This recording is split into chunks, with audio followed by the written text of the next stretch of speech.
¿Cuántos están agradecidos por la fidelidad del Señor? Amén. Amén. Él siempre ha permanecido fiel. Amén. No creo que haya permanecido fiel al hombre, sino que fiel a su palabra, siempre, ¿sí? Cuando Dios le dijo a Israel que lo metería, lo introduciría en la tierra que Dios le había prometido a Abraham, es porque Él cumple su palabra. Amén. Y cuando Jesús vino a la tierra, en muchas ocasiones Él decía: esto para que se cumpla la Escritura, esto es para que se cumpla la Escritura. Dios es fiel a su palabra. Amén. Entonces eso nos debe dar la seguridad de que estamos sirviendo a un Dios vivo y verdadero. Amén. Amén. A veces el vivir en el mundo y escuchar tantos discursos, tantas promesas de personas que nos fallan, nos hace extrapolar eso y pensar que Dios es así, pero Dios no es así. Dios es fiel a su palabra. Amén. Por eso siempre tenemos que movernos en la palabra de Dios, y cuando hay inquietud en nuestro corazón hay que pedirle a Dios una palabra, y cuando Dios nos habla esa palabra y nos da esa palabra, podemos caminar seguros sobre ella, porque Dios es fiel. Así es. Amén. En esta tarde quiero compartir con ustedes un mensaje en el Nuevo Testamento, en el libro de Colosenses, carta del apóstol Pablo a la iglesia de Colosas, capítulo 2. Vamos a leer del versículo 6 al 8 y luego vamos a leer del 13 al 15.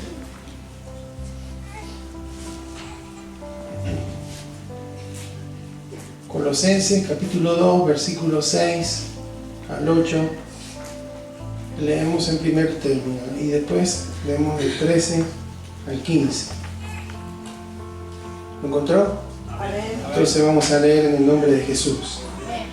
Y dice así: mirad que nadie os engañe por medio,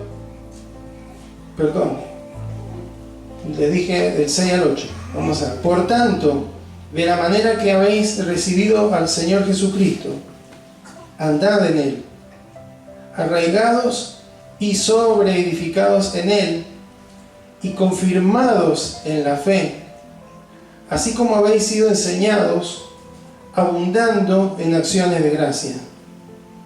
Mirad que nadie os engañe por medio de filosofías y hueca sutileza, según las tradiciones de los hombres, conforme a los rudimentos del mundo y no según Cristo. Vamos al versículo 13. Y a nosotros, estando muertos en pecados y en la incircuncisión de vuestra carne, os dio vida juntamente con Él, perdonándoos todos los pecados, anulando el acta de los decretos que había contra nosotros, que nos era contraria, quitándola de en medio y clavándola en la cruz, y despojando a los principados y a las potestades, los exhibió públicamente, triunfando sobre ellos en la cruz. Amén. Amén. Hasta ahí vamos a leer. Les invito a que oremos. Señor, en esta tarde te agradecemos porque este grupo de tus hijos, en esta tarde tan especial, nos hemos reunido en tu nombre, Señor, y hemos elevado alabanza, hemos elevado cánticos, Señor, cuyo contenido, cuyo mensaje apunta, Señor, a reconocer tu grandeza, tu señorío, tu poder, tu autoridad. Solamente tenemos la capacidad de brillar cuando tú, Señor, brillas en nuestras vidas. Como decía tu Hijo, cuando nosotros menguamos y tú creces, Señor. Por eso en este día te damos gracias, Señor, porque el centro eres tú. No es un lugar, no es un grupo de gente, no es un líder. El centro de nuestra vida eres tú, Señor. Y cada vez que nos reunimos queremos recordarlo, exaltándote y bendiciéndote. Y también, Señor, te agradecemos porque cuando nos reunimos siempre hay palabras, Señor. Siempre hay una palabra, porque tú nos hablas. De eso se trata. Tú eres la cabeza, tú eres la autoridad. Y por eso nos impartes a través de tu palabra dirección para nuestras vidas. A través de ella nos enseñas, nos instruyes, nos redarguyes. Señor, y aún también, Señor, eres que a través de tu palabra que no obra, Señor, una transformación en nuestras vidas. Por eso, Señor, en esta hora te ruego que esta tu palabra pueda traer claridad a nuestros corazones y que el mensaje del Evangelio, Señor, que es lo que tú nos has llamado a predicar, es poder para salvación. Poder para salvación, Señor. Tanto para aquel que todavía no te conoce, como también para aquellos que ya estamos, Señor. Tú nos has librado, nos has dado victoria, Señor, sobre la carne, sobre el pecado, sobre el mundo, Señor, y por eso podemos caminar en una vida que te agrade a ti. Por eso en esta hora te bendecimos y te rogamos que nos hables, Señor, que tú seas usando mi vida como un canal, como un instrumento, Señor, de bendición para tu pueblo en este día. Te lo pedimos en el nombre de Jesús. Amén y amén. Es interesante, hermanos, esta carta que Pablo le envía a la iglesia de Colosas, donde al principio del capítulo 2 habla de que él había tenido una gran lucha, una lucha espiritual por esa congregación.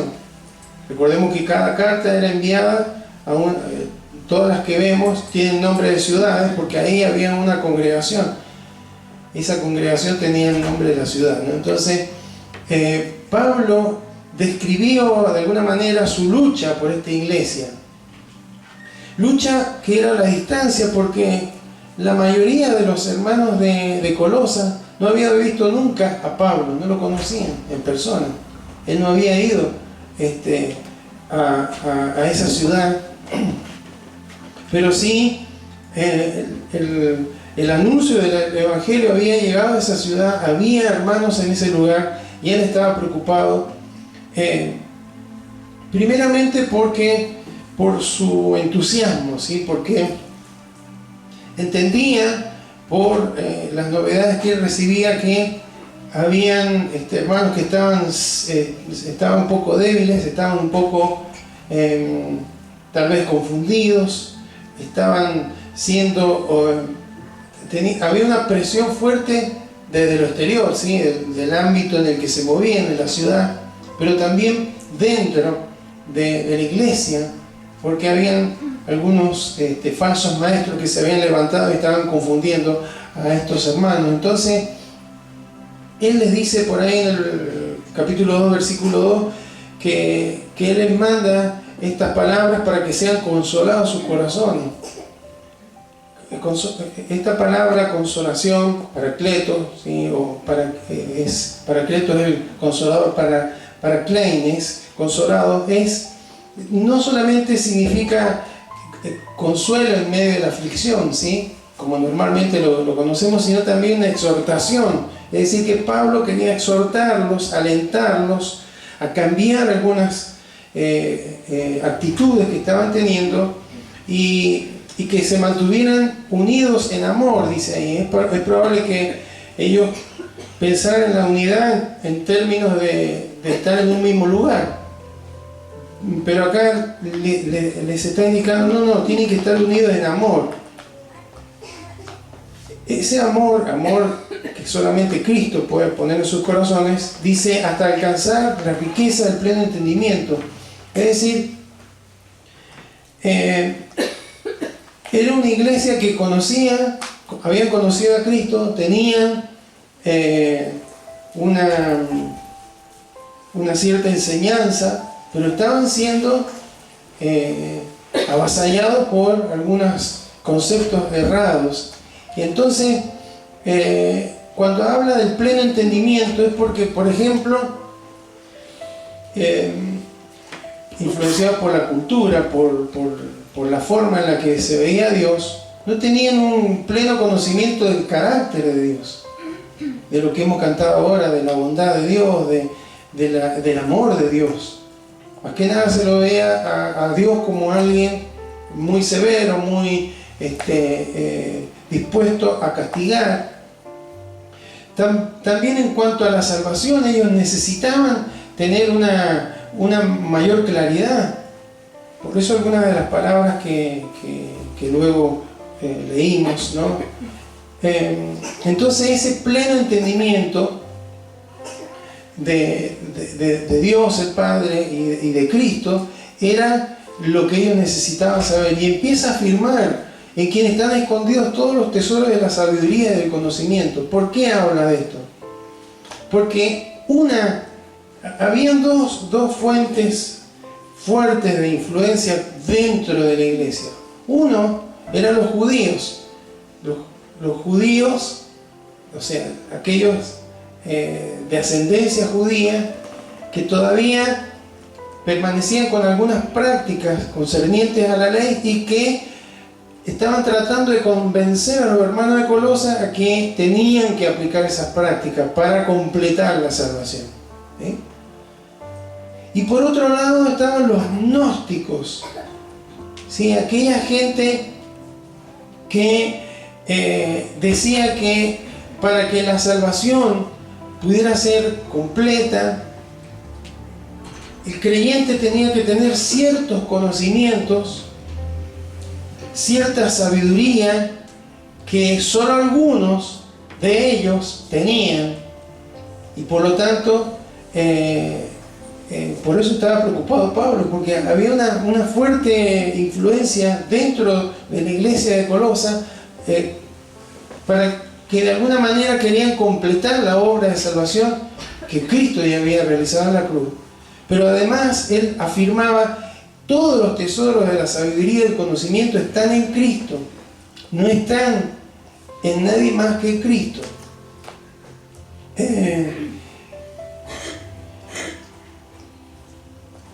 Y en el versículo 6 que leímos, por eso dice: por lo tanto, como consecuencia de esto que le estoy diciendo, y empieza ahí a hablarles específicamente, de la manera que habéis recibido al Señor.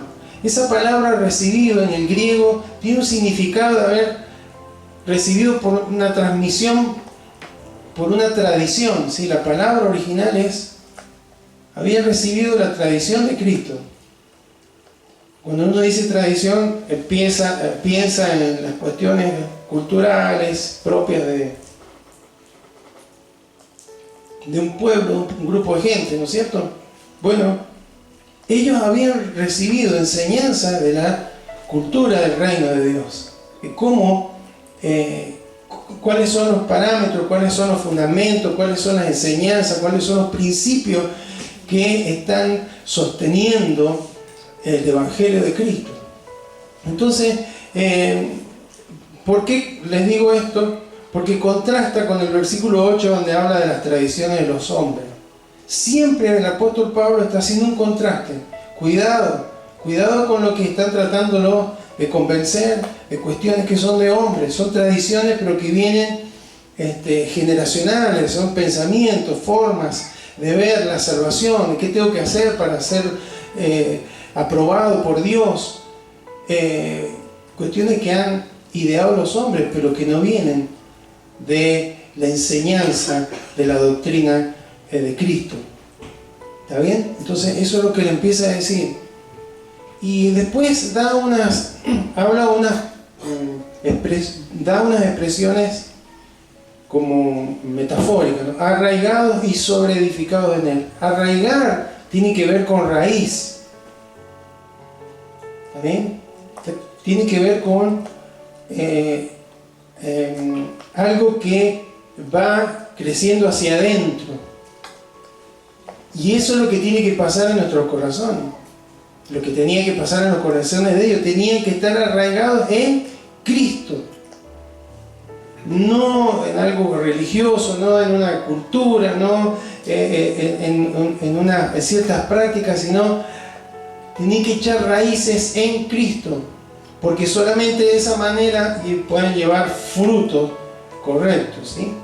Y cuando habla de sobreedificar es porque, como habla en otras partes en el Nuevo Testamento, la piedra fundamental, el cimiento es Cristo, y ahí hay que edificar una vida en Él. Entonces está siempre apuntando, es Cristo, en Cristo está todo completo, no hace falta más nada, es lo que Cristo hizo en la cruz, es el creer en Cristo, es recibir la enseñanza que Él dejó, la doctrina bíblica que Él nos ha entregado. Entonces dice, arraigados y sobreedificados en Él.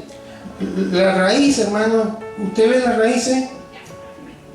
¿No es cierto que no? Mayormente están, no se ven, pero están, son las que sostienen a una planta, ¿no es cierto? Bueno, eso habla de lo que el Señor va trabajando en nuestros corazones.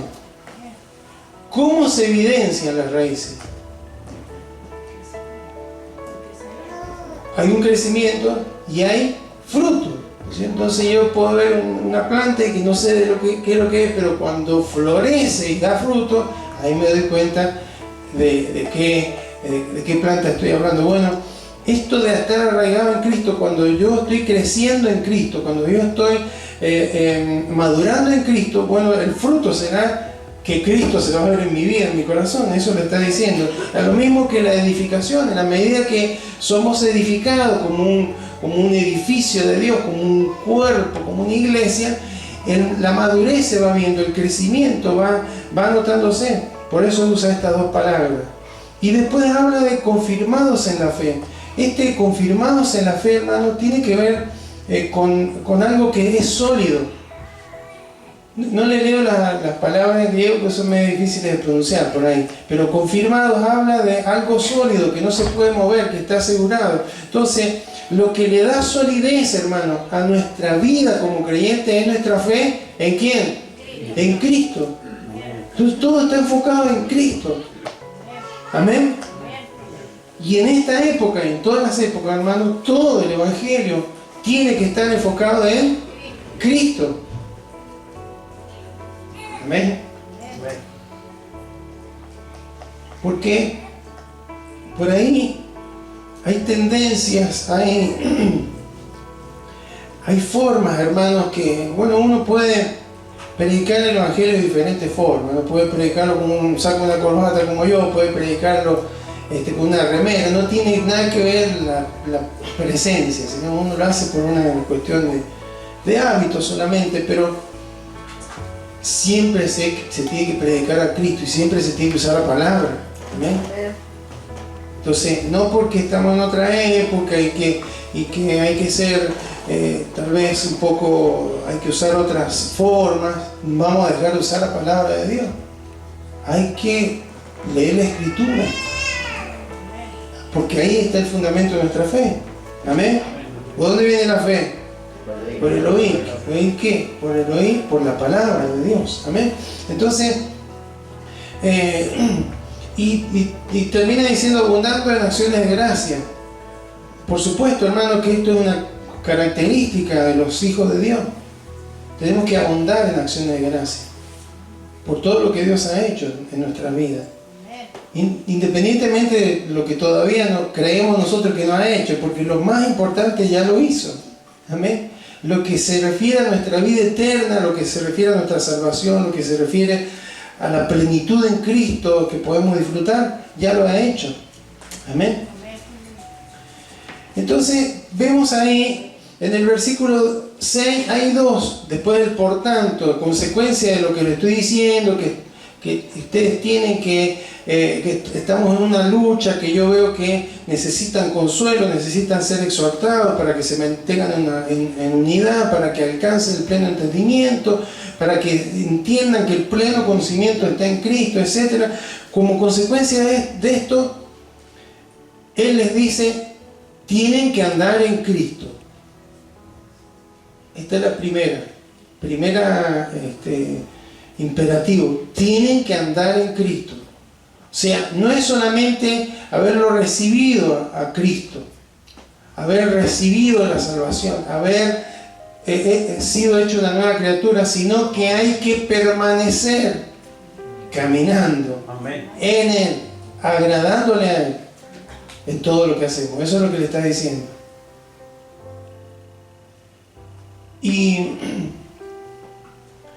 O sea que Cristo tiene que ser el fundamento de sus vidas. Uno lo lee así y cuando lo va explicando, tal vez usted piense, bueno, pero eso es obvio. Pero hermanos, estos hermanos estaban siendo confundidos. Estaban recibiendo una información errónea, que estaban esa información llevándoles a creer que no era suficiente lo que Cristo había hecho en la cruz, que el ser humano o ellos como hijos de Dios tenían que hacer algo para completar la obra que Jesús había empezado ahí en la cruz. Amén. Entonces Él le dice, tienen que andar en Él. Y lo segundo que les indica está en el versículo 8. Mirad que nadie os engañe.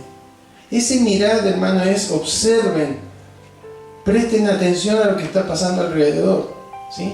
Esa es la intención del apóstol Pablo al decirle, miren con atención a lo que está sucediendo. Y le dice, que nadie os engañe. La palabra engañar ahí que usa, porque en el griego hay otras palabras para el engaño, pero esta sí se la leo, sulagogeo, que significa que lo lleven como una presa o también que lo tomen como un prisionero para esclavizarlo. Esa es la palabra, era muy gráfica. Cuando uno lo lee dice que nadie os engañe, bueno, que nadie le diga alguna mentira, pero no, va más allá. Guarda que no los apresen como una presa o como un prisionero y los encadene, les haga perder la libertad. Entonces está hablando de algo que es muy delicado. ¿Y cómo es que los engañan? Por medio de filosofías y hueca sutileza. Los instrumentos que estaban usando estos falsos maestros eran filosofías y falsas y hueca sutileza o vana sutileza, dice otra traducción. Entonces, filosofía, hermano, no es lo que hoy por hoy se llama filosofía, ¿no? La filosofía significa, en la etimología de la palabra, podríamos decir, amor por la sabiduría. ¿Sí? Filo, amor, sofía, sabiduría, amor por la sabiduría. Empieza como algo muy bueno, parece ser, pero termina en ideas, pensamientos que niegan a Dios, que son contrarios a Dios. Pero no es la filosofía de ahora, tratando de explicar todas las cosas de la vida, sino a lo que se refiere, hermano, era un sincretismo, una mezcla, ¿sí? De religión, de las cosas de magia, de superstición. Esto era lo que el apóstol Pablo entendía como filosofía.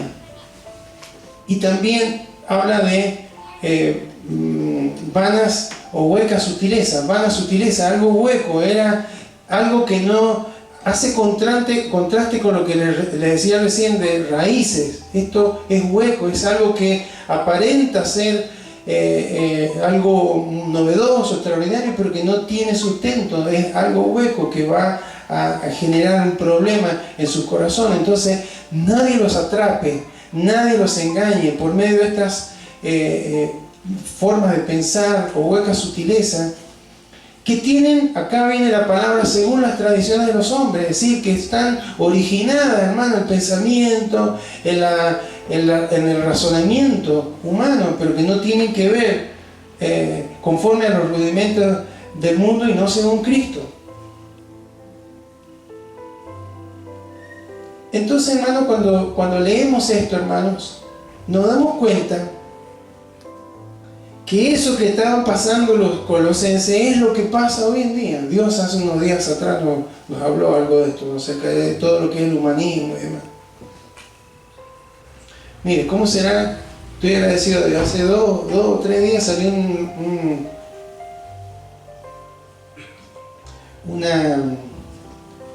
una nota hablando de lo peligroso que es la amistad de los padres con los hijos. ¿Se acuerdan que hablamos de esto? Hace el contraste, padre presente o padre amigo. Y empiezan ahí, psicólogos, no sé, serán sociólogos, el inconveniente que le genera un hijo. ¿Amén? Pero eso ya lo teníamos nosotros en la palabra del Señor. ¿Amén? Y ahora leí acerca de una científica, hermano, que está siendo cancelada. El término cancelar es esto que se refiere que le hacen un vacío, que no le dan lugar, no le prestan, no le dan posibilidades en la Universidad de Buenos Aires, una de las facultades de la Universidad de Buenos Aires, una científica que está siendo cancelada porque no acepta la ideología de género. A mí no hay algo que me lo puedan explicar biológicamente, no me pueden hacer creer. Entonces ella dice, en lugar de aceptar la diversidad, esto es una imposición. Y esto no es diversidad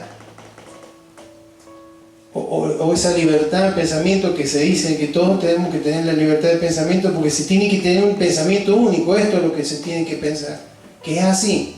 No, pero yo creo otra cosa. No, pero tiene que pensar esto porque la ley, no sé cuánto, número tanto y tanto dice esto.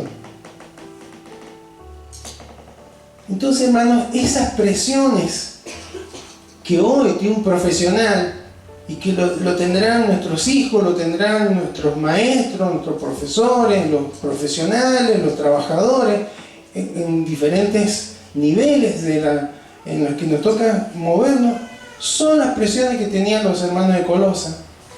Y esas presiones también a veces se meten dentro de las enseñanzas. Entonces hay que tener mucho cuidado con los videos, las enseñanzas que a veces podemos encontrar por ahí, por las redes sociales, porque no siempre, hermano, están basadas en la palabra del Señor, en el Evangelio de Cristo. Entonces, hermanos, este consejo que el apóstol Pablo le daba a la iglesia de Colosas es un consejo que nos da el Señor en esta noche. Entonces, dice, habla de tradiciones de los hombres, contrastando con las enseñanzas que son transmitidas directamente por nuestro Señor. Habla también de conceptos ahí, cuando habla de rudimentos del mundo, hermanos, la traducción, rudimentos se refiere al ABC, a lo básico, ¿no es cierto? Pero también se refiere a espíritus elementales del mundo. Esa es una de las traducciones que tiene del griego. Espíritus elementales del mundo. ¿Por qué? Porque en esa época estaban metidos los gnósticos. Y además había una creencia en los astros, en el tema de las estrellas, de los planetas, y la influencia que podían tener sobre las personas. Eso no pasa, ¿verdad? Ahora es más moderno, es más sofisticado, pero es lo mismo. Pero también, hermanos, nosotros entendemos que estos espíritus elementales del mundo, hermanos, son demonios, porque todas estas formas de pensamiento que deshonran a Dios, que hacen a un lado a Dios y los principios divinos, hermanos, son ideados por el príncipe de este mundo. Están gobernados por huestes de maldad, por demonios. Amén. Es fuerte eso. Entonces, todo esto que está hablando, cuando uno va interiorizándose en el significado, se da cuenta, hermano, que por qué él decía que estoy librando una batalla muy fuerte con ustedes, por ustedes, ¿sí? Porque me doy cuenta que acá la lucha que él entendía que se tenía, que no era contra carne ni sangre, sino contra principados, ellos la estaban teniendo ahí, y que la estaban tratando de confundir. Entonces dice, habla de los, conforme a los rudimentos del mundo y no según Cristo. Bueno, yo les nombro, hermanos, porque no leímos todo, porque si explicamos todo no terminamos más, pero le voy a resumir. Ellos querían enseñar a los creyentes una filosofía adicional.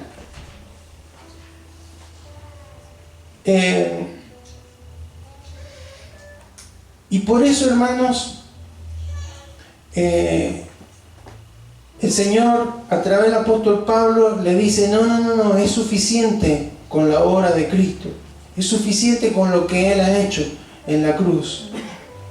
Ninguna forma en la que quiera tanto los judíos como los gnósticos completar la salvación de Cristo no es necesario, porque Cristo ya hizo una obra completa en la cruz. Amén. Bueno, querían que los creyentes aceptaran el sistema esto de la astrología. Los judíos querían imponer a los cristianos que se tenían que circuncidar. Dios habla de la circuncisión del corazón, ¿sí? Donde hay un corte con el pecado, con la carne, con los deseos de la carne, ¿no? Era algo espiritual, ¿no? Ya no era necesario lo físico. Querían establecer reglas y reglamentos en cuanto a lo que se podía comer, lo que se podía beber, en cuanto a las fiestas. Usted lea después completo el capítulo 12. También habla por ahí por el versículo 18 del culto a los ángeles, ¿sí? Que necesitaban algún intermediario, porque Cristo era un intermediario, pero se necesitaban más intermediarios. Bueno, ahora hay más que nunca intermediarios, no se llamarán ángeles, tiene otro nombre, pero es intermediario, hermano, cuando Cristo es suficiente. Yo soy el camino y la verdad y la vida, y nadie va al Padre si no es por mí. No necesita intermediario, ni ángeles, ni santos, ni nada. Es Cristo, solamente a través de Cristo. Amén. Entonces, como les decía, había una mezcla de gnosticismo y judaísmo dentro. Cosas que están sucediendo hoy, hermano. ¿Sabe que hay un despertar del judaísmo? Por un lado hay un antisemitismo, ¿no es cierto? El odio hacia la raza judía, muy fuerte. Pero también hay una tendencia judaizante que se mete también en las iglesias. Y que de repente hay que tener el arca del pacto, hay que tocar un sofá. Cuando es como un instrumento, una cosa simbólica, no tiene nada de malo, ¿no? Pero ya cuando hay que usar ciertas prendas y ciertas cuestiones, hermano, es meter el Antiguo Testamento. Y esto está sucediendo hoy, y cada vez más fuerte, ¿sí? Nombrar a Jesús de otra manera, cambiarse los nombres. Sí, bueno, Oscar, un nombre, creo que es celta, no, voy a poner un nombre hebreo, me voy a llamar Moisés. Estas cosas están sucediendo hoy. O sea que esta influencia de judaísmo está hoy presente, y la del gnosticismo, el conocimiento, es todo lo que ocurre, hermanos, con estas cuestiones que tienen que ver con formas de pensamiento que intentan, hermanos, confundirnos y mezclarse en nuestra fe. Por eso él hablaba de ustedes tienen que estar arraigados, solidificados en Cristo y confirmados en la fe, en lo que habéis sido enseñado. Amén. Amén. Y gracias al Señor que hoy tenemos la palabra escrita. Tenemos una carta, tenemos la palabra escrita. Entonces tenemos que estar fundamentados en su verdad. Pero ahora viene, hermanos, algo precioso. Versículo 13 leímos: y a vosotros, estando muertos en pecado. ¿Cuál es esa muerte, hermano? ¿Una muerte espiritual? ¿Qué significa esa muerte? Separados de Dios, ¿no es cierto? Alejados del Creador. en enemistad con Dios. Y en la incircuncisión de vuestra carne, o sea, seguir pecando, seguir accediendo a los deseos de la carne, dice ahí, os dio vida juntamente con Él. Nos dio vida, hermano, porque Él resucitó. No es que Cristo murió en la cruz y quedó ahí. Resucitó y nos dio esa vida. Perdonándoos, ¿qué cosa? Todos los pecados. Hay una expresión bíblica, teológica, que es la justificación, ¿sí? La justificación se refiere al ser considerados justos por Dios, ser declarados justos por Dios. Eso es lo que hizo Dios por los méritos de Cristo. No nos ve a través de nuestras debilidades, sino a través de Cristo. Y nos ha declarado justos. Esa declaración de justicia, hermano, ¿sabe cómo es? Como si nunca hubiéramos pecado. Cuando llegamos a Cristo, todo lo que hicimos mal, Él los perdona como si nunca lo hubiéramos hecho. Esa es la profundidad de la justicia de Dios en Cristo aplicada a nuestras vidas. Amén. Entonces, hermanos, Dios nos ha dado una nueva vida. Nos ha perdonado. Y le estaba diciendo a los hermanos de Colosas, ustedes estaban muertos, pero ahora tienen nueva vida en Cristo. Amén. ¿Cuántos tienen nueva vida en Cristo aquí? Amén. Amén, dice el bebé también. Pero terminamos con estos dos versículos que son poderosos, hermano. Y ahí apunta bien fuerte la palabra del Señor en este día. Todo lo demás era un introductorio. Decir, bueno, estamos en el mismo ambiente, hermano. Casi 2000 años después estamos en el mismo ambiente. Un ambiente de presión externa, pero también interna. No que haya falso maestro, hermano, acá en la congregación, pero sí dentro del ámbito del cuerpo de Cristo. Enseñanzas raras por ahí. Hombres que usan expresiones que no son bíblicas, para hacerlo más atractivo y qué sé yo. Pero hermanos, a veces eso lleva al error. Entonces, así como Pablo dice, es suficiente Cristo, es suficiente la doctrina que Él nos ha dado, usted y yo debemos considerarlo esto, y debemos predicar el Evangelio, hablar el Evangelio, como está escrito en la palabra. Amén. Sin agregarle ni quitarle. Amén. Porque no, lo que hablamos nosotros no importa si es atractivo o no para las personas, porque la obra la hace el Espíritu Santo. Amén. Atractivo o no, hay gente que, como Pedro, que era gente del vulgo, pero Dios lo usó a través del poder del Espíritu Santo, hermano, y se entregaron 3.000 personas a Cristo. Amén. Entonces, Dios nos ha dado una nueva vida en Cristo, pero los versículos 14 y 15 hablan de algo importante. Nadie le está diciendo el apóstol Pablo a los colosenses, nadie les debe privar de la conquista de Cristo en la cruz. Porque todo eso que querían influenciar y tenés que circuncidarte, tenés que hacer ayuno, tenés que comer esto y esto no, tenés que hacer esto y esto no, tenés que buscar a los ángeles, tenés que creer en los astros, tenés que leer el libro. Ellos tenían un libro, los gnósticos, un libro del conocimiento que tenían que leer ese libro, y que solamente algunos tenían la capacidad para escribir ese libro. Entonces, claro, eran impulsados, hermanos, forzados a estar creyendo cosas que no eran del Evangelio. Entonces Pablo le dice, ninguno les prive, nadie, de las conquistas que Cristo tuvo por ustedes en la cruz. Amén. Y entonces lo primero que dice, anulando el acta de los decretos que había contra nosotros. Amén. Amén. Anular es hacer inválido, borrar completamente. ¿Y qué era el acta de los decretos? Bueno, es re difícil pronunciar el acta de los decretos en griego. se la debo. Pero el acta es un autógrafo, ¿sí? La traducción es autógrafo. Pero no un autógrafo de decir, bueno, te hago una firma, es el reconocimiento de una deuda firmada por el deudor. Es decir, el acta, hermanos, usa una figura de contabilidad aquí el apóstol Pablo.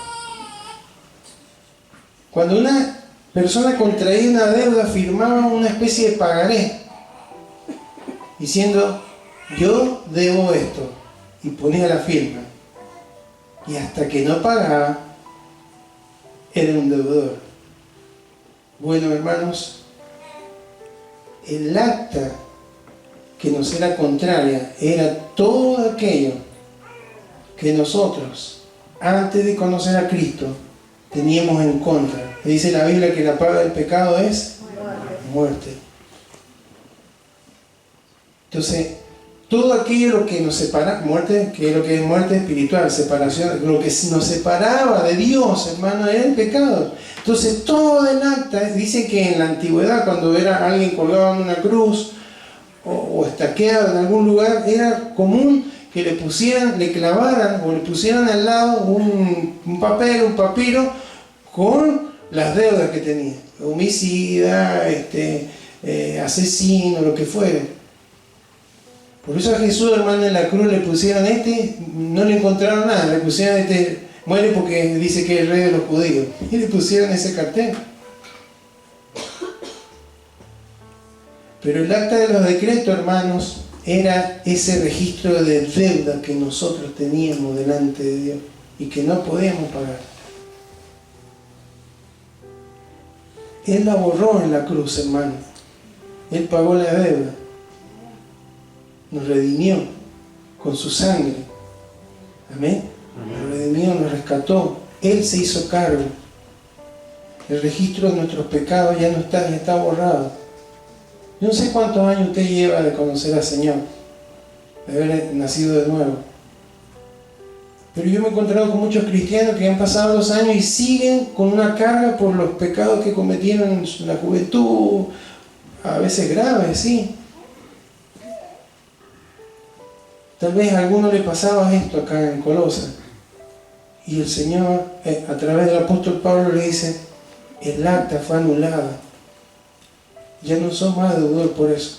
Después que entregamos nuestra vida a Cristo y pecamos, hermano, tenemos que confesar y arrepentirnos. Y la sangre de Cristo nos limpia. Amén. Pero todo lo anterior, por eso Él dice, las cosas viejas pasaron, aquí fueron hechas todas nuevas. Amén. Entonces, Él anuló el registro de nuestra deuda, hermanos. Él la pagó en la cruz. Y por lo tanto, hermanos, el diablo no los puede usar en nuestra contra. Porque hay veces que hay un espíritu de condenación, un espíritu de juicio sobre nuestras vidas, ¿no? Y no es así, hermano. Cristo anuló el acta de los decretos que nos era contraria, dice ahí. Amén. Que había contra nosotros. No puede venir el diablo a decirle, pero mirá lo que hiciste, mirá cómo te comportaste, mirá cómo fallaste, mirá. No, porque fue anulado eso en la cruz. Pero fíjese el detalle, que nos era contraria quitándola del medio de dónde, hermanos. ¿Dónde estaba la separación de quién era? ¿Entre medio de quién? Del hombre y de Dios. La sacó del medio y la clavó en la cruz. Por eso, cada vez que nos equivocamos, que pecamos, ¿a dónde tenemos que ir? A la cruz. Cuando viene el diablo a condenarnos, a insinuarnos que somos pecadores, que no estamos en comunión con Dios, ¿a dónde lo tenemos que llevar? A la cruz, porque ahí quedó, hermano, el acta de los decretos. Quedó ahí. Por eso, hermanos, que recordamos periódicamente a través de la Santa Cena. Ahí en la cruz, hermano, está la obra completa de Cristo. Amén. Entonces, esa muerte de Cristo, hermano, canceló nuestro pecado. La clavó en la cruz. Pero no solamente esto, sino que el versículo 15 dice, despojando a los principados y a las potestades. Principados y potestades pueden ser los gobiernos, todos aquellos liderazgos que se oponen al avance de la iglesia, de Jesucristo. Pero fundamentalmente, hermano, entendemos lo que el apóstol Pablo está diciendo. Aquí hay potestades de maldad, demonios, espíritus que están operando en las regiones celestes, como dice en Efesios 6. Pero dice que Él los despojó. Despojar es desnudar, hermano. En la cruz, a Jesús, hermano, lo desnudaron antes de ir a la cruz. Fue la vergüenza más grande. Como hombre, como judío, como líder, como maestro. Pero estando en la cruz, hermano, y haciendo la obra que Dios le había encomendado, Él dejó en vergüenza al diablo y a los demonios. Amén.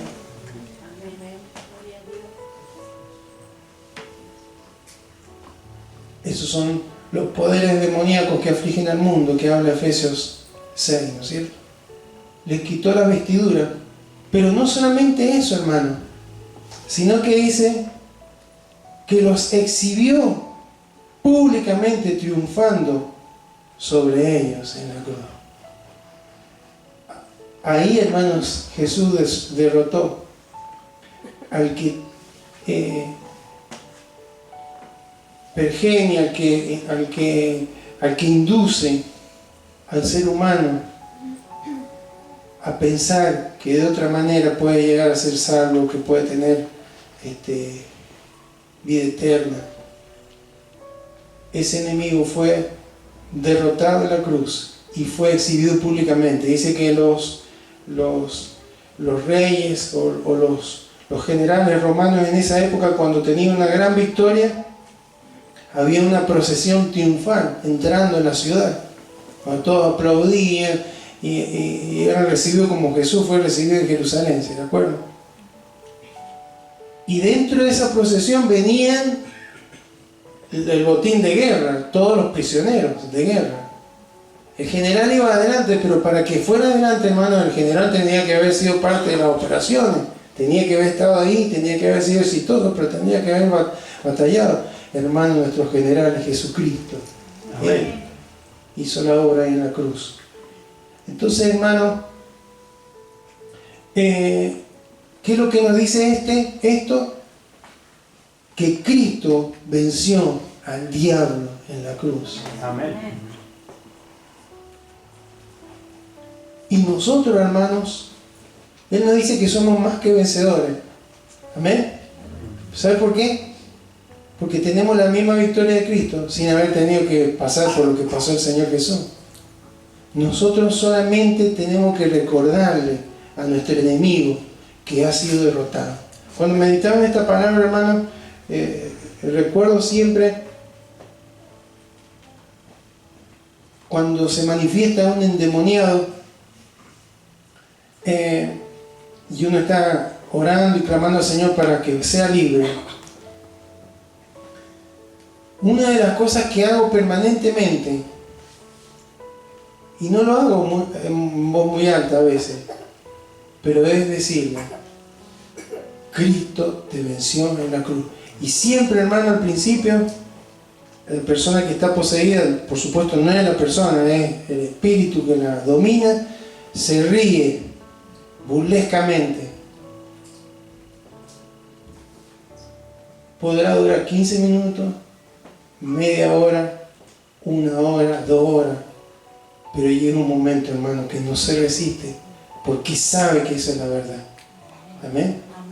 Entonces, en la cruz, Cristo nos libró de la esclavitud del pecado.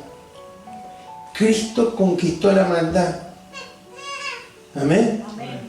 Entonces, esa victoria, hermano, es su victoria, es mi victoria en Cristo Jesús. Entonces, en primer lugar, a través de la obra de Cristo, dice ahí, todos nuestros pecados fueron perdonados. Gloria a Dios. Amén. A través de la obra de Cristo, el mal fue vencido, hermanos, para con nuestras vidas. Y no hay más nada que hacer, solamente permanecer en Él, permanecer en Cristo, ¿no es cierto? Pero muchas veces nos podemos sentir sin fuerza, nos podemos sentir desalentados, nos podemos sentir acorralados por situaciones, nos podemos sentir confundidos, nos podemos sentir oprimidos por diferentes formas de pensamiento, por cuestiones que hoy son muy fuertes sobre las vidas. Y a veces que pensamos, hermanos, que o entramos en una decadencia, a veces dejamos de agradar al Señor, o pecamos, le fallamos. Lo que nos está diciendo el apóstol Pablo es, no hace más nada, no hace falta más nada. La obra de Cristo es suficiente en la cruz, pero tiene un impacto sobre tu vida hoy. Porque hay un enemigo que está buscándote hacerte caer, quiere debilitarte, quiere confundirte, pero no tiene autoridad sobre tu vida. Yo se la quité en la cruz. No tiene autoridad. No puede venir con el acta de los decretos porque está clavada en la cruz, porque yo ya hice la obra por tu vida. Entonces, que no te venga a confundir y a creer que no has sido perdonado, que todavía tenés que pagar por tu culpa, que las cosas malas que te suceden te lo mereces por lo malo que has sido, porque no es así. Amén. También, hermanos, por ahí hay pecados, hay debilidades o malos hábitos que hay en nuestras vidas que parece que no los podemos dominar. No puedo, no. Son mentiras del diablo. Sí se pueden, porque Cristo venció en la cruz. Amén.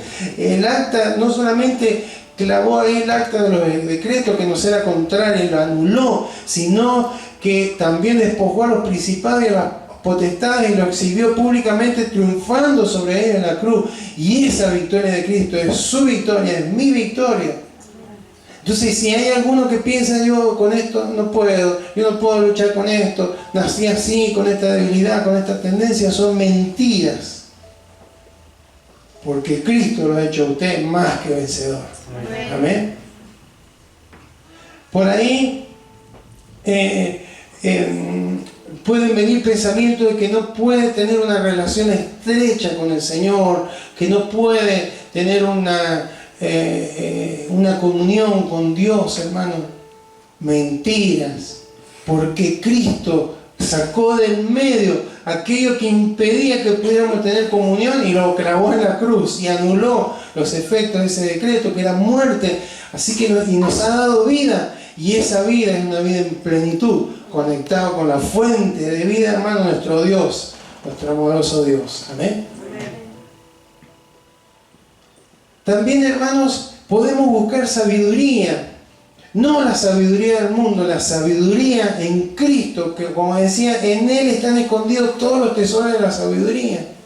Y tenemos el Espíritu Santo de Dios, que nos va a guiar a toda verdad, quien se va a revelar en nuestras vidas cuando leemos la palabra, cuando la estudiamos, cuando la meditamos, cuando la memorizamos. El Espíritu Santo se va a encargar, hermanos, de obrar en nuestra vida para que esa palabra no quede en el intelecto, sino que quede en nuestros corazones. Amén. Y es posible, ¿por qué? Porque Cristo se entregó por usted y por mí en la cruz. Entonces usted y yo podemos tener una comunión plena con nuestro Dios. Amén. No hay ningún impedimento. Si hay algún pecado que nos separa temporalmente, nos arrepentimos, confesamos, y ahí volvemos a tener esa comunión plena con el Señor. Amén. Amén. Y también, hermanos, Cristo nos ha dado victoria sobre toda fuerza de maldad, sobre toda fuerza de oscuridad. Y hoy, hermano, estamos luchando contra eso. No es nuestra lucha contra la gente que tiene ciertos pensamientos, ciertas ideas, que es muy combativa, militante, como se dice, y que no, que hermano, no es la lucha contra ellos, no es contra el feminismo, contra el travestismo y lo que fuera, hermano, no, es contra los espíritus que se mueven que influencian y que están buscando, hermanos, apartar, separar, confundir a las personas y alejarlas cada vez más del Señor. Amén. Pero ¿quién tiene autoridad sobre ellos? ¿Quién tiene autoridad sobre ellos? La iglesia. Amén. Dice, vamos a Efesios, terminamos con esto. Efesios 1:19.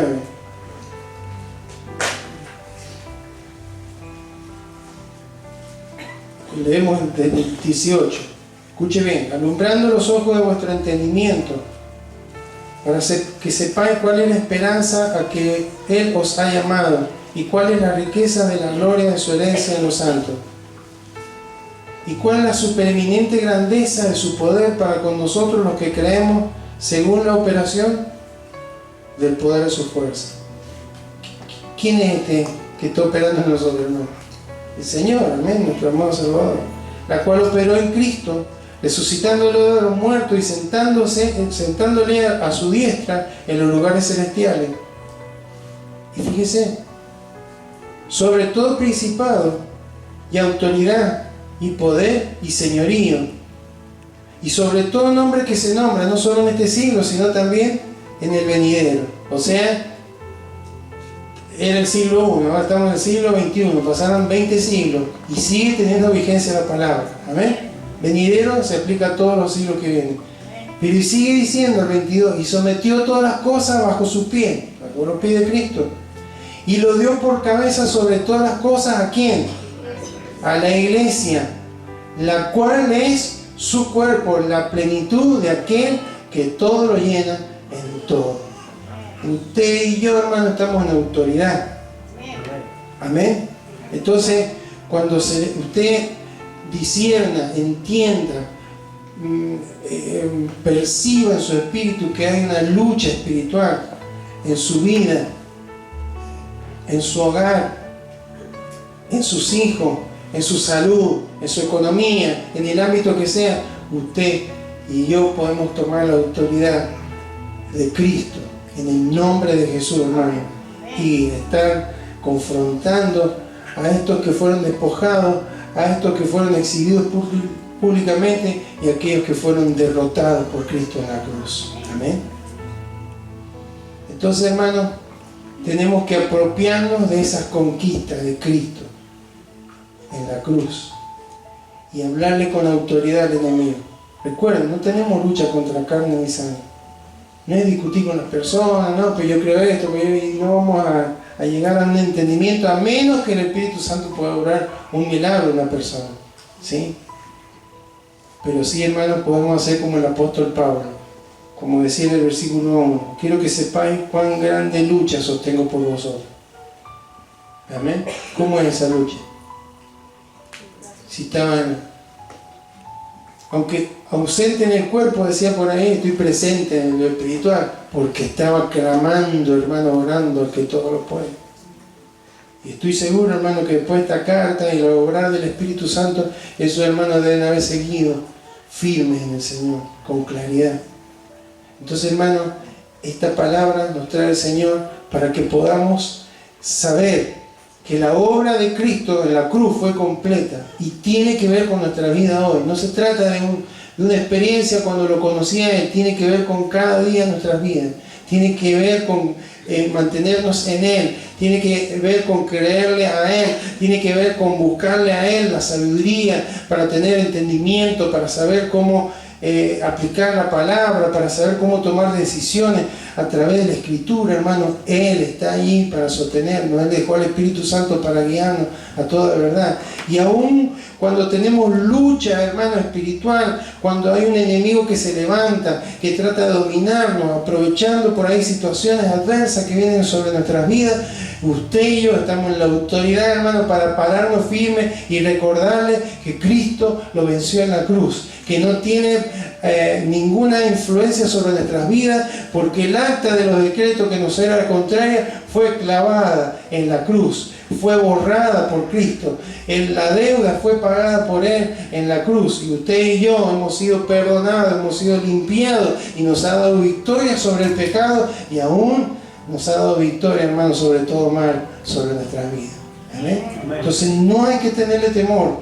El apóstol Pablo está diciendo ahí: por favor, tengan presente que están luchando contra este enemigo, pero ya está vencido. Y esa victoria, hermano, es parte de la conquista de Cristo por nosotros en la cruz, y por lo tanto, hermano, tenemos que aplicarlo en nuestros corazones. Amén. Usted va a ver, he tenido circunstancias aún en lo laboral, de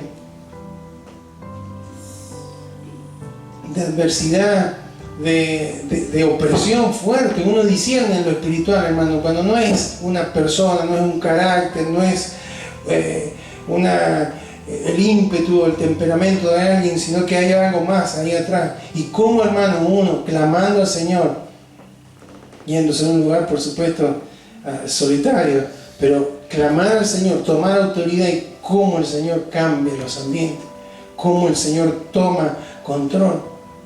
Amén.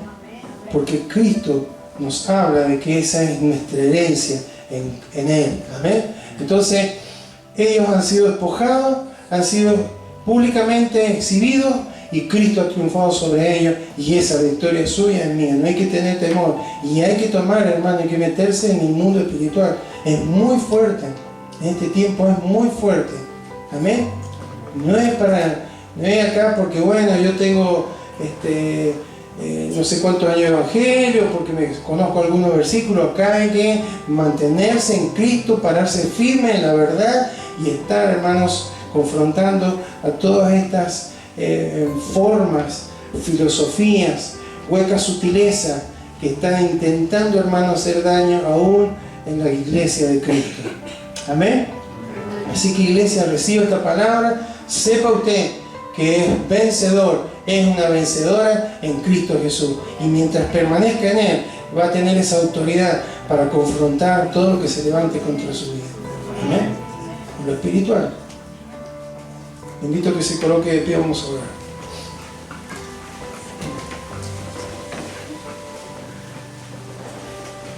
Padre Santo, en esta tarde te damos gracias, Señor, porque hemos podido meditar en la palabra. Encontramos, Señor, en este momento en la historia de la iglesia de Colosas, una fuerte presión, Señor, externa, pero también por falsas enseñanzas, Señor, que estaban por allí presionando, Señor, tratando de confundir, tratando de desviar, Señor, el corazón de esos hermanos de Colosas. Pero, Señor, te agradecemos, Señor, porque si bien nos distancian siglos, Señor, pero estamos en la misma situación. Hace años atrás, a menos que uno fuera y se metiera en algún lugar donde hay alguna secta, donde hay alguna forma incorrecta de buscarte, Señor, si no lo hacía, era muy difícil que pudiera tener ciertas confusiones. Pero hoy, Señor, hoy cotidianamente somos bombardeados así como por propagandas comerciales, pero también por mensajes, Señor, que a veces son sutiles, parecen extraordinarios, pero son huecos porque no tienen sustento. Y tú nos enseñas, como le enseñaste a los hermanos de Colosas, que debemos arraigarnos y sobreedificarnos en Cristo, que debemos permanecer firmes en la fe, en lo que hemos aprendido de tu palabra, que no necesitamos ninguna herramienta más, que está aquí, Señor, escrito en este libro maravilloso, Señor, que tenemos que permanecer en Cristo, que tenemos que mantenernos en Él, Señor, que Él debe ser el centro de nuestras vidas, que Él tiene que ser el que gobierna nuestros corazones, porque cuando estamos sujetos bajo su autoridad, cuando estamos, Señor, caminando bajo su cobertura, Señor, entendemos lo que finalmente vimos, que no hay ninguna de estas formas de confrontación que pueda avanzar en contra de nuestras vidas, porque tú has vencido en la cruz y esa es nuestra victoria. Por eso, Señor, gracias te damos. Gracias por lo que tú hiciste en la cruz. A veces nos olvidamos la profundidad de lo que tú hiciste cuando derramaste tu sangre en aquella cruz. No solamente en lo que se refiere a la reconciliación, a el ser hecho nueva criatura, la regeneración, la justificación, la santificación, Señor, la redención. También, Señor, la obra victoriosa, Señor, al exhibir y despojar a aquellos a los cuales venciste, Señor, ahí en la cruz. Eso nos permite tener firmeza, Señor, y no atemorizarnos, Señor, porque parece que todo esto que se mueve, Señor, es cada vez más fuerte, cada vez se acerca más, Señor, cada vez trata de influenciarnos más. Pero, Señor, gracias, porque encontramos en Cristo toda sabiduría, todo entendimiento, toda dirección, todo consejo, para que podamos mantenernos firmes, Señor, en lo que es sólido, en lo que nos puede permitir tener un fundamento sólido, Señor, no en huecas sutilezas, no en vanas sutilezas que vienen de tradición, de pensamiento, de una cultura del hombre, sino de aquello que proviene del cielo, Señor. Gracias, Señor, gracias por tu victoria en la cruz. Señor, y en esta hora, en el nombre de Jesús, si hay alguno de tus hijos, algún matrimonio, alguna familia que está luchando, Señor, que está siendo confundido, que está recibiendo permanente condenación, pensamientos de condenación, de juicio en contra de su vida, por algo que tú ya has perdonado, por algo que tú ya has borrado, Señor, que en esta hora, Señor, reciba esta palabra y pueda ser libre, Señor, de esa esclavitud, de esa influencia, pueda proclamar en voz audible que Cristo ha anulado el acta de los decretos que nos era contraria, el acta que hablaba de nuestros pecados, el acta que hablaba de nuestra maldad, el acta que hablaba de todo lo que habíamos fallado, fue borrada por Cristo en la cruz. Y no hay posibilidad, el enemigo no tiene ningún documento que pueda usarlo en nuestra contra, Señor, porque tú nos has hecho libres, Señor. Tú nos compraste a precio de sangre, compraste nuestra salvación, pagaste nuestra deuda, ocupando nuestro lugar ahí en la cruz. Gracias, Señor. Gracias, Señor. Pero también oramos, Señor, porque tal vez hay alguno de tus hijos que está luchando contra algún pecado, Señor. Y que tal vez ha venido algún pensamiento diciéndole, y bueno, vas a tener que luchar toda la vida. No, no es así. Señor, que pueda entender que ha sido victorioso en Cristo y que ha sido libre de la esclavitud del pecado. Sí le puede decir no al pecado. Sí le puede decir en el nombre de Jesús no a la maldad, no a los deseos de la carne, no a la vanagloria de la vida, no a los deseos de los ojos. Sí puede tener victoria hoy. Si hay jóvenes, si hay adolescentes, si hay adultos que luchan, Señor, con malos hábitos, en el nombre de Jesús, que nada nos prive de esta victoria que tú has tenido en la cruz, Señor. en el nombre de Jesús. Que pueda tomar autoridad, pueda decir: yo no me voy a dejar manipular, yo no me voy a dejar confundir, no me voy a dejar debilitar, porque Cristo me ha hecho más que vencedor, porque me amó y se entregó en la cruz por mí, ocupó mi lugar y anuló esa acta que me era contraria. Y es posible que haya pecado, es posible que haya ofendido al Señor, pero me he arrepentido. Y cuando hay arrepentimiento y hay confesión, hay perdón. El diablo no tiene nada que hacer. Señor, en el nombre de Jesús, si hay alguna familia, si hay algún hogar que está siendo luchado espiritualmente, Señor, porque entiende que hay cosas que no son naturales, que hay cuestiones que suceden que son de otro orden, Padre, en el nombre de Jesús, que como familia puedan tomar autoridad en el nombre de Jesús y confrontar. Tu palabra dice: someteos pues a Dios, resistid al diablo y él huirá de vosotros. Hay que resistirlo porque no se da por vencido, porque quiere seguir insistiendo. Pero cuando hay una vida, cuando hay un corazón que ha entendido, Señor, la obra maravillosa que tú hiciste en la cruz, la conquista poderosa que tú hiciste en la cruz, la derrota que tú le diste al enemigo, Señor, se para firme y lo confronta y tiene que huir. No tiene lugar, ya no tiene lugar sobre los hijos, ya no tiene lugar sobre el matrimonio, ya no tiene lugar sobre la economía, ya no tiene lugar sobre la salud, porque tú, Señor, has estado obrando y has traído libertad, Señor. Por eso, en el nombre de Jesús, Señor, en el nombre de Jesús, nos sujetamos a Cristo y en esa autoridad, Señor, confrontamos, Señor, confrontamos en el nombre de Jesús, en el nombre de Jesús.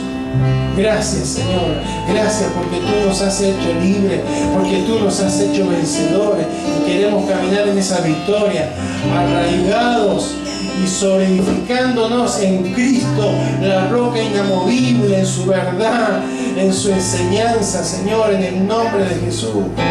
Matrimonio sólido, familia sólida, hijos sólidos en la fe.